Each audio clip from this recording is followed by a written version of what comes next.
Muy bien, hermanos, vamos a iniciar con este culto de capilla y vamos a tener el énfasis del mes. Recuerden que es libre y vamos a iniciar con una oración. Me voy a permitir hacer la oración, ¿verdad? Vamos a cerrar nuestros ojos. Bendito Dios y Padre eterno, te damos muchísimas gracias, Señor, porque eres bueno, Señor. Gracias por las benditas y grandes bendiciones que nos has dado hasta este momento, Señor. Gracias, Padre, porque tú nos has ayudado con nuestras clases hasta este momento. Padre, habla a nuestras vidas a través de mi hermana Luz, que es la que va a compartir en esta mañana, Señor. Gracias por su vida, que seas tú hablando a través de ella, Señor. Toca nuestras vidas a través de los cantos también, y todo lo que sigamos haciendo a partir de este momento sea guiado por tu bendito Espíritu, Señor. Nos ponemos en tus manos, en el nombre de Cristo Jesús. Amén.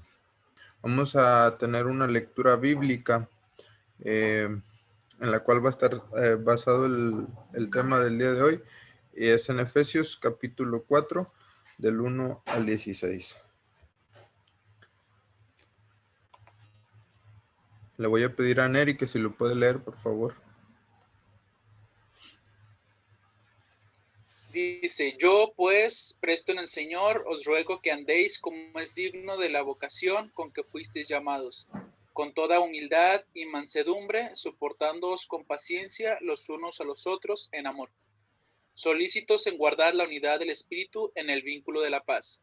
Un cuerpo y un espíritu, como fuisteis también llamados en una misma esperanza de vuestra vocación. Un Señor, una fe, un bautismo, un Dios y Padre de todos, el cual es sobre todos y por todos y en todos. Pero a cada uno de nosotros fue dada la gracia conforme a la medida del don de Cristo, por lo cual dice: subiendo a lo alto, llevó cautiva la cautividad y dio dones a los hombres. Y esto de que subió, ¿de qué es? Sino que también había descendido primero a las partes más bajas de la tierra. El que descendió es el mismo que también subió por encima de todos los cielos para llenarlo todo. Y él mismo constituyó a unos apóstoles, a otros profetas, a otros evangelistas, a otros pastores y maestros, a fin de perfeccionar a los santos para la obra del ministerio, para la edificación del cuerpo de Cristo.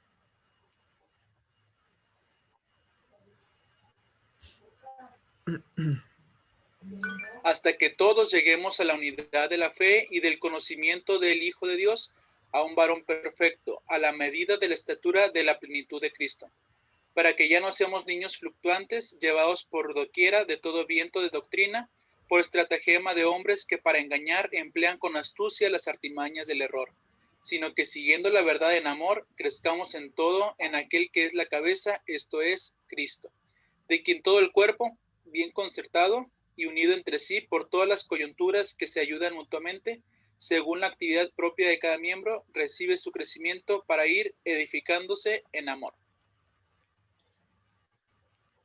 Muy bien, es el momento del tema y le dejo el lugar a mi hermana Luz.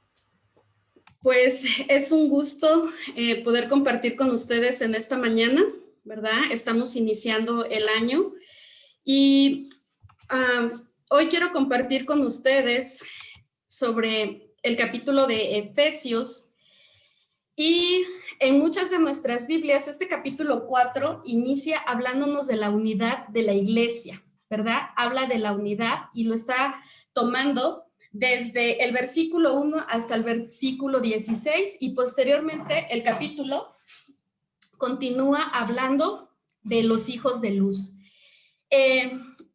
Este versículo que tengo aquí en la pantalla habla, ¿verdad?, sobre la unidad y dice lo siguiente: amados hermanos, les ruego por la autoridad de nuestro Señor Jesucristo que vivan en armonía los unos con los otros, que no haya divisiones en la iglesia. Por el contrario, sean todos de un mismo parecer, unidos en pensamiento y propósito.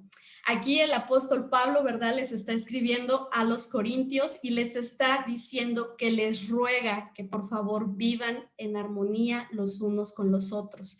Y bueno, Elegí este tema de la unidad porque los tiempos en los que estamos viviendo pues nos hacen tener solamente este tipo de relaciones, ¿no? A través de una pantalla, a través de una aplicación, a través de una llamada telefónica.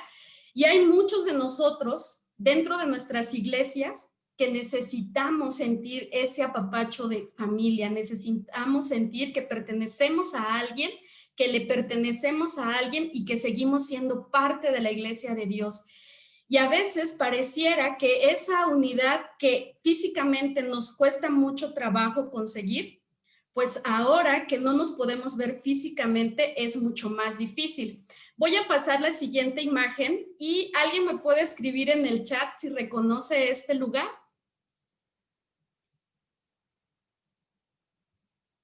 Bueno, creo que de ahí sí lo reconoce.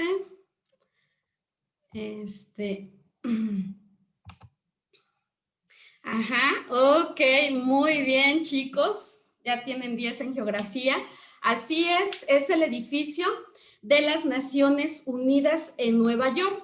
Y fíjense, cuando estaba yo buscando una ilustración para hablar sobre la unidad, pues me vino luego a la mente las Naciones Unidas, ¿no? Y precisamente su nombre dice que son unidos, o sea, son varias naciones. Y esta organización surge después de la Segunda Guerra Mundial y surge como una necesidad de parar la guerra, porque ya había habido demasiadas muertes y es como no podemos permitir que esto se siga dando, que siga habiendo guerra entre países, y surge como eso, como una necesidad de unificar a todo el mundo. Cuando se crea esta organización, inicia con 51 países. Actualmente tiene 192 países que están registrados en esta organización. Ellos ahora tienen muchísimos programas, están en países que son muy hostiles para poder entrar. De hecho, muchos de nuestros misioneros alrededor del mundo trabajan juntamente con ellos para entrar a zonas muy restringidas. Ellos están en zonas de guerra, por ejemplo, en Somalia, en todo lo que es la costa, ¿verdad?, de Europa, con estos movimientos que se están dando de desplazados, de refugiados y toda esta cuestión. Entonces, ellos están buscando que el mundo tenga unidad, que no seamos indiferentes a las cuestiones que están sucediendo en nuestro planeta. Y miren cuáles son los valores que actualmente está manejando la página de la ONU. Naciones Unidas, esa es una captura de pantalla de la página de Naciones Unidas y dice paz, dignidad e igualdad en un planeta sano. Si nosotros vemos estos valores que se encuentran ahí, son bíblicos, ¿verdad? Porque Jesús viene a este mundo para darnos paz, nuestro príncipe de paz. Él da dignidad, y Él también nos hace iguales. No hay una distinción y no da jerarquías de quién vale más o de quién vale menos. Entonces, se me hace muy interesante que ellos tengan estos valores dentro de su página y eso es lo que persiguen en todos los programas que la ONU maneja. Están buscando esto, están buscando la paz mundial, están buscando la dignidad para mujeres en países donde son perseguidas, la igualdad, ¿verdad? Que los niños tengan el mismo derecho a la educación y que vivamos en un planeta sano. Por eso actualmente hay muchas campañas de recolección, de basura, de reciclaje, de reforestación, etcétera. Pero bueno, esto para nosotros no debería de ser algo nuevo ni novedoso, porque estos valores están dentro de la palabra de Dios. Y ahí los encontramos y el apóstol Pablo en Efesios capítulo 4 es muy puntual con lo que escribe. A esta reflexión yo le he llamado practiconsejos para vivir en unidad, basado en Efesios 4, del 1 al 6. Y a continuación les voy a dar 3 practiconsejos que el apóstol Pablo nos está dando en estos versículos. Y el primero de ellos es la apelación a la unidad. Perdónenme, creo que ahí me comí una letra, ¿verdad? El versículo número 1 nos dice, por lo tanto, yo prisionero por servir al Señor, les suplico que lleven una vida digna del llamado que han recibido de Dios, porque en verdad han sido llamados. Nosotros debemos de apelar a esa unidad, porque a veces es como que, pero es que no, o sea, yo no me puedo llevar con él porque nosotros tenemos diferencias de contextos, diferencias de valores, de costumbres, pero aquí el apóstol les está diciendo a los efesios, y recordemos que la iglesia de Éfeso estaba formada por gentiles, ajá, y judíos, pero a los judíos les había costado muchísimo trabajo poderse relacionar con los gentiles, porque ellos tenían unas brechas culturales tremendas. Y de repente, capítulos anteriores, Pablo les está diciendo, o sea, no, todos somos uno en Cristo. Él rompe esa barrera. Entonces, él le manda esta carta a la iglesia de Éfeso y les dice, les suplico. Y en Reina Valera dice, les ruego, y es un ruego de por favor, por favor, por favor, lleven una vida digna. Ajá, y les está diciendo que lleven una vida de acuerdo al evangelio, no a lo que ellos creen. Y les hace la reafirmación porque han recibido de Dios ese llamado. Verdaderamente ustedes han sido llamados por Dios.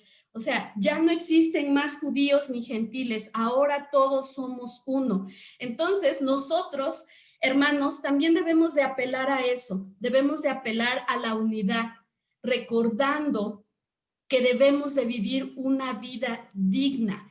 ¿Y qué es vivir una vida digna? Pues vivir una vida digna es tener los valores del reino por encima de mis propios valores, porque de esta manera yo voy a poderme relacionar de una manera sana con los demás y voy a poder reconocer el llamado que Cristo, el llamado que Dios les ha dado a los demás, a cada uno de nosotros. Tal pareciera que vivimos como llaneros solitarios, ¿verdad? En estos tiempos no sabemos a veces de la vida de los demás, solamente en las clases, en las reuniones.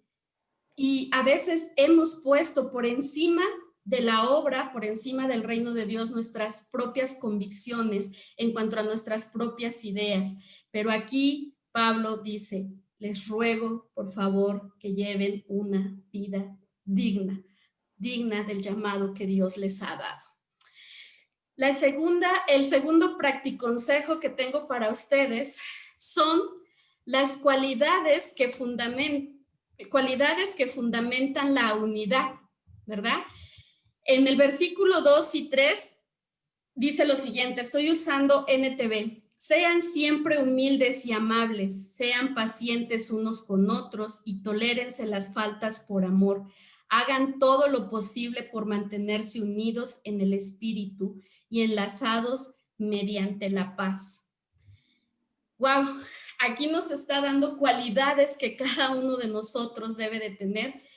Yo no sé cuáles sean sus cualidades fuertes y cuáles sean sus cualidades débiles, pero eso va a depender mucho de la unidad que nosotros tenemos con los demás.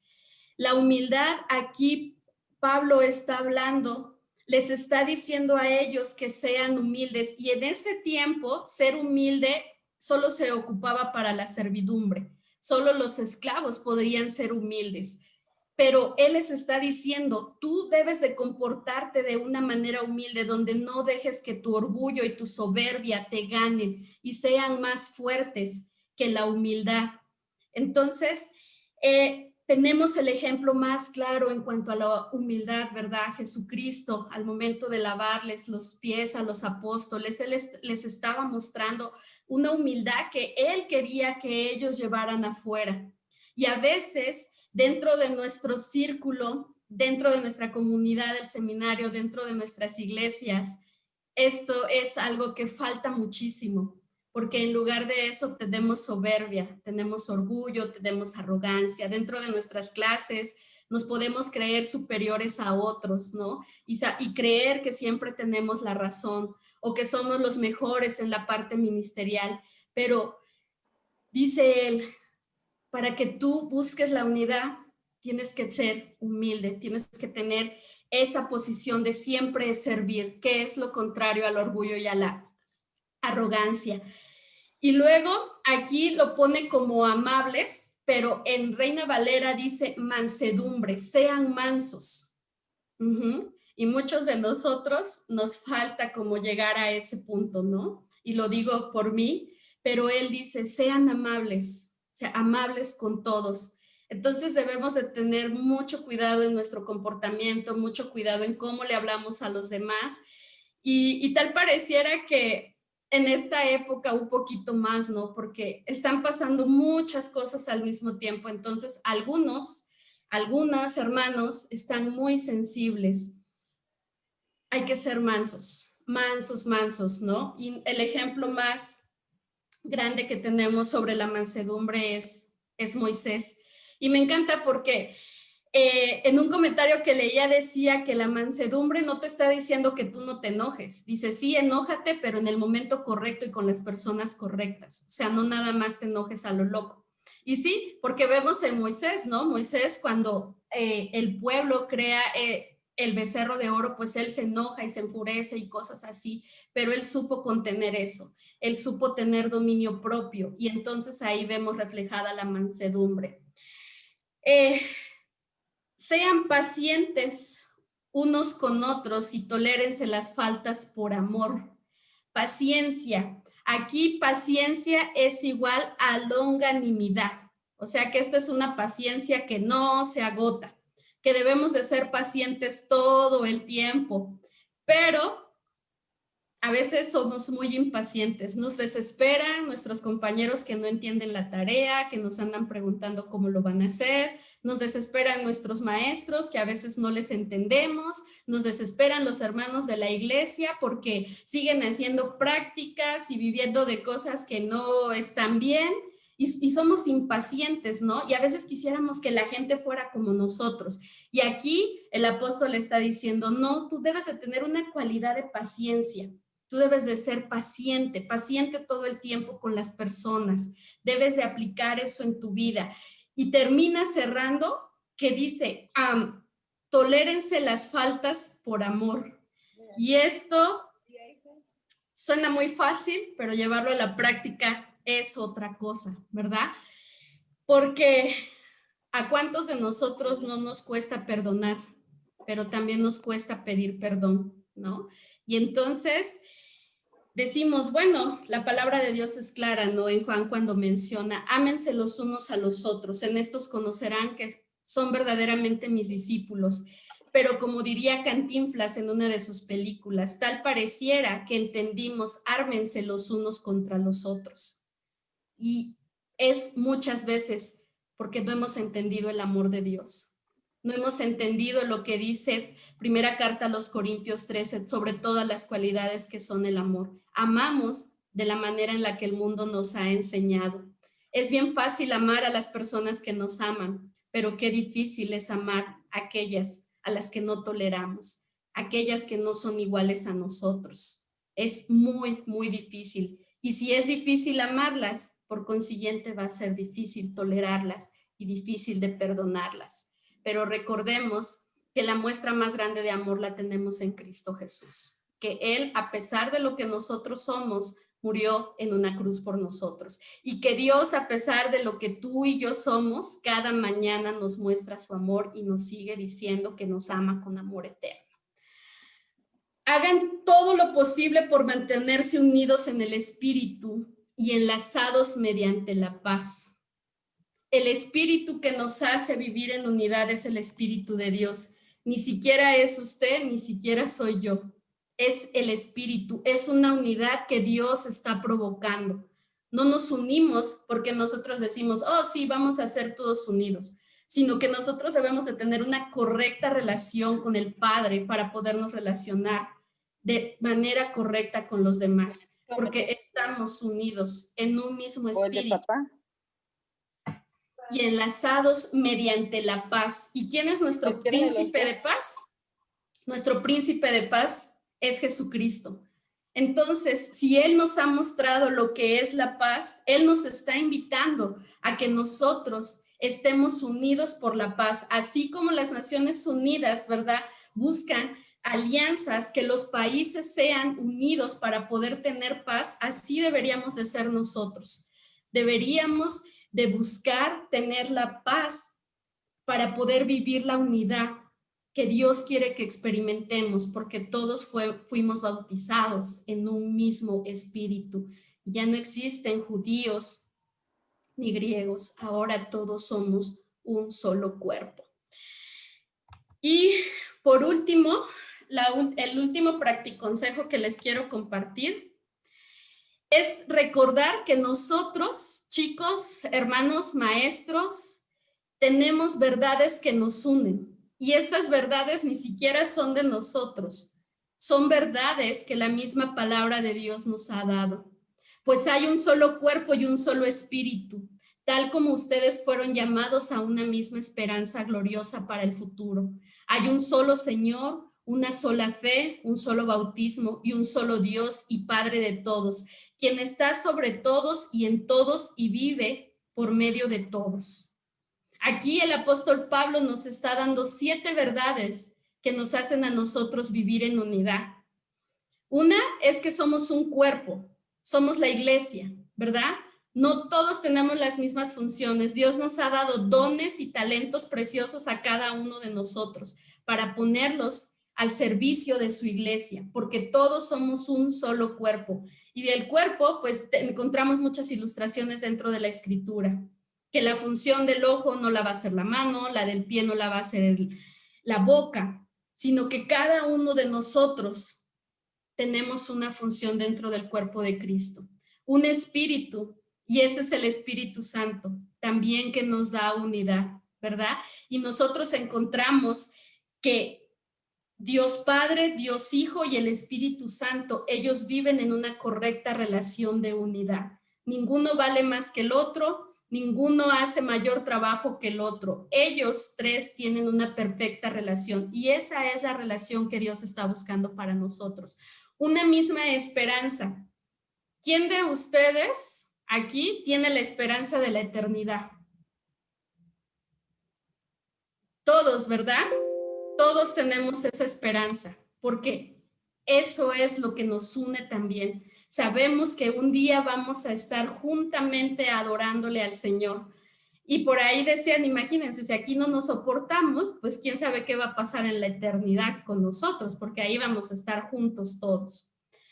La cuarta verdad que nos une, un Señor, y ese Señor se llama Cristo Jesús. Él en la cruz, ¿verdad?, nos hace unidos a todos. Juan 3:16, ¿verdad? Nos hace esa confirmación de que Él viene y muere por todos. Un Señor, el Señor al que yo le sirvo no es diferente al que usted le sirve. Entonces, si nuestro Señor no está dividido, nosotros no tenemos por qué estar dividido, porque en el mismo Cristo que usted cree es en el mismo Cristo que yo creo. Una fe, todos tenemos esa fe. Todos hemos sido salvados por esa fe de gracia que ni siquiera procede de nosotros, que el mismo Dios nos la ha dado a cada uno de nosotros, y es lo que también nos hace unidos. Compartimos la misma fe. Su fe no es diferente a los hermanos que están en China, los hermanos que están en Vietnam, los que están en Argentina, sino que es una sola fe. Un bautismo también. Todos tenemos unidad en el bautismo. ¿Por qué? Porque es el reconocimiento exterior que le mostramos al mundo de que ahora pertenecemos a la familia de Cristo. Y por último, el apóstol nos está diciendo, un Dios y Padre. Esta es también una verdad maravillosa. Tenemos el mismo Padre, tenemos el mismo Dios. Y si nosotros no lo vivimos y no experimentamos estas verdades que nos unen, ¿cómo vamos a poder llevar estas verdades a otro lugar? No lo podemos hacer.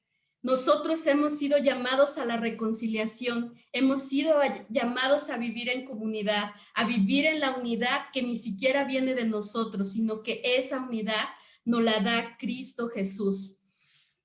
En esta mañana, hermanos, hemos aprendido 3 practiconsejos, ¿verdad?, para vivir en la unidad. Y esa unidad que solamente Cristo nos puede dar. El primero es que usted siempre debe de apelar a la unidad. Usted tiene que vivir una vida digna de acuerdo al llamado que el Señor le ha dado. Luego, usted tiene que trabajar en esas cualidades si es que aún no las sabe o no las tiene o le falla alguna, que fomenten la unidad. Debe de buscar ser una persona humilde, una persona que tenga mansedumbre, que sea paciente, pero que sobre todo experimente el amor de Dios para que de esa manera lo pueda compartir hacia otras personas. Y por último, encontramos 7 verdades que nos unen, 7 verdades que nos recuerdan que nosotros somos parte de una unidad que no viene de nosotros, sino que viene de Cristo. En esta mañana...